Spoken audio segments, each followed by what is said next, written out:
জঙ্গলের নির্জন কোণে থাকত এক বিড়াল মা ও তার ছোট্ট বাচ্চা। দুজনে খেলতো, দৌড়াতো, হাসতো।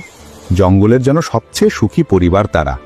মা বিড়াল তার বাচ্চাকে অনেক যত্নে বড় করছিল। কিন্তু সেই জঙ্গলেই থাকতো এক খারাপ শিয়াল, যে সব সময় বিড়াল মা আর তার বাচ্চার দিকে নজর রাখত। একদিন খাবারের খোঁজে বিড়াল মা দূরে গেল। সুযোগ বুঝে শিয়াল বাচ্চাটাকে ধরে নিয়ে গিয়ে খেয়ে ফেলল। ফিরে এসে বিড়াল মা দেখে তার বাচ্চা নেই। আকাশ ভেঙে পড়ল তার ওপর। সে কাঁদল, ভেঙে পড়ল, কিন্তু কিছু করার ছিল না। কিছুদিন পরে সেই শিয়ালটা মারা গেল।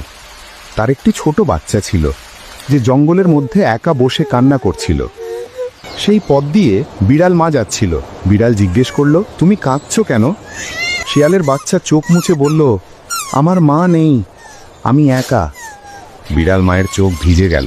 সে মনে মনে বলল, যে আমার বাচ্চাকে খেয়ে ফেলেছে তারই বাচ্চা আজ ইতিম।